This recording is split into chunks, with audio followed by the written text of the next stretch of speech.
ఒంటరిగా తిరుగాడు లేడినొక మనిషి చూసినాడు, చెంతకు చేరదీసినాడు.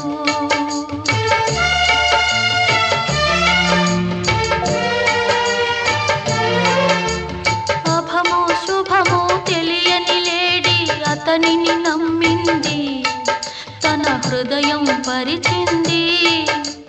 ఆ తరువాతే తెలిసింది ఆ మనిషి పెద్ద పులని.